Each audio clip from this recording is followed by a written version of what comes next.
Okay Venugopal గారు మీరు corner తీసుకున్నారు బాలకోట గారిని భుజాలు మాకేం నష్టంలే ఎవరిని భుజాలు గమనిస్తున్నారు ఎవరిని మారితే ఊరుకునేది సరే ఎవరిని భుజాలు ఎత్తుకోవాల్సిన అవసరం ఎవరికి ఏం లేనప్పుడు మరి అలా డెలివరేషన్ సిస్టమ్ ఎందుకు ఊరుకుంటారు వేరు మీరు వినలేదు మీరు వెళ్ళలేదు మాట్లాడండి కేఎస్ ప్రసాద్ గారి పేరు తీసి వెనక్కి తీసి చూడండి ఏంటి నా పేరు ఎత్తితే అసలు మర్యాద కూడా ఇంకేది మీరెందుకు వేణుగోపాల్ గారు వర్మ గారు మీకు అదే విధంగా ప్యానెల్లో పాల్గొంటున్న వివిధ రాజకీయ పార్టీ నాయకులకి విశ్లేషకులకి అదే విధంగా 99 టీవీ ప్రేక్షకులందరికీ నమస్కారం.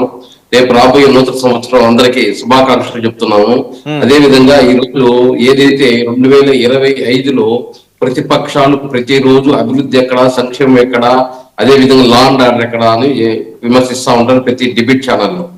అదే విధంగా నాకు సమయం ఇస్తే ఈ 2025లో ఏమేమి అభివృద్ధి జరిగింది రెగ్యులర్ గా చేసింది 26లో ఏం చేయబోతున్నారు చెప్పండి. ఇప్పుడు అభివృద్ధి గురించి మీరు చెప్తే వాళ్ళు చెప్తారు సరిపోతానికి. ఈ రోజు ప్రతిపక్షాలు ఏమంటున్నాయి, ప్రతి దాన్ని విమర్శిస్తున్నాయి.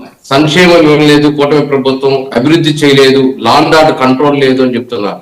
కానీ వాటి అన్నిటికీ నా దగ్గర సమాధానం ఉంది. పేజీలు రాసుకొచ్చినా అని చెప్తాను, కానీ మాకు సమయం ఇవ్వాలి.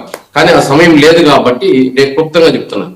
ఈ రోజు 2026లో కూడా ఏదైతే సంక్షేమాన్ని కానీ అభివృద్ధిని కానీ లా అండ్ ఆర్డర్ కంట్రోల్ లో కానీ కూటమి ప్రభుత్వం తీసుకురాబోతోంది. ఈ రోజు రెవెన్యూకి సంబంధించింది కూడా ఏదైతే రైతులకి చాలా ఇబ్బందులు జరిగాయి గత ప్రభుత్వంలో. వేణుగోపాల్ గారు ఒకసారి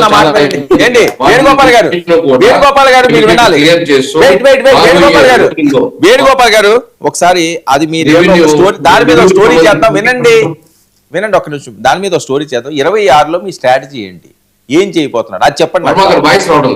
26లో మీ స్ట్రాటజీ ఏంటి, ఏం చేయబోతున్నారు జనసేన, అది మాత్రం చెప్పండి. ఇప్పుడు 25లో మీరు మొత్తం పుస్తకం తీసుకొచ్చి చదివితే ఆవిడేమో లైబ్రరీ తీసుకొస్తారు ఆవిడ. ఇవన్నీ ఇక్కడ అంత సమయం మనకు లేదు కాబట్టి సింపుల్ గా 26లో మీ స్ట్రాటజీ ఏంటి, ఏం చేయబోతున్నారు? మీ వాయిస్ మ్యూట్ లోకి వెళ్ళిందండి.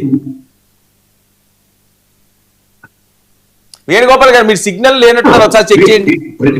ప్రతిపక్షాలు విమర్శలు చెప్తున్నాను, ప్రతిపక్షాలు ఏదైతే విమర్శిస్తున్నాయి వాటికి సమాధానం చెప్తున్నాను. విమర్శలు ఉంటాయండి, రాజకీయాల్లో విమర్శలు ఉండకపోతే ఏంటంటే కితాబులు ఉంటాయా, సన్మానాలు ఉంటాయా? ఇంకా చెప్పుకున్నా ఎంత చెప్పుకున్నా ఏముంటది? అదే ఆ విమర్శలకు సమాధానం ఎవరో మిమ్మల్ని విమర్శించలేదు కదా, టైం వేస్ట్ చేస్తే సమయం అయినప్పుడు 2026లో ఏం చేయబోతున్నామో చెప్పబోతున్నా. చెప్పండి. 2026లో ఏం చేయబోతున్నామో చెప్తున్నాం. ఈ రోజు ఏదైతే నిరుద్యోగ సమస్య అనేది చాలా తీవ్రతంగా ఉంది, ఆ నిరుద్యోగ సమస్య ఏదైతే ఆ తీవ్రతను తగ్గించే ప్రయత్నం ఎన్డీఏ కూటమి చేయబోతోంది. ఈ రోజు పెద్ద ఎత్తున పెట్టుబడులతో ఈ రోజు నిరుద్యోగ సమస్య తీర్చబోతుంది. అదే రెవెన్యూ ప్రాబ్లమ్స్ కూడా సాల్వ్ చేయబోతుంది. అదే విధంగా ఈ రోజు 3 ప్రాంతాలు విశాఖపట్నం గాని అమరావతి గాని అదే విధంగా తిరుపతిని గాని భవిష్యత్తులో 3 రీజియన్లు మాస్టర్ ప్లాన్ తీసుకొని వచ్చి ఈ అభివృద్ధి చేయాలి. Okay sir. సో ఈ అభివృద్ధి ప్రచారం చేసుకుంటే 26 గడుస్తుంది అంతేనా? ఈ అభివృద్ధితోటే కంటిన్యూ 26 అంతా కూడా చేస్తారు, ఓకేనా? రైట్. సుజాత గారు ఖచ్చితంగా పెట్టుబడిలో కానీ ఉద్యోగాల్లో కానీ సుజాత గారు డెవలప్మెంట్ లో కానీ ఓకే అండి. ఓకే డెవలప్మెంట్ కానీ అన్ని.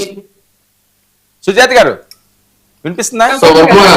ఓకే సుజాత గారు ఏంటి మీ యాక్షన్ ప్లాన్ ఏంటి? 26 చాలా కీలకంగా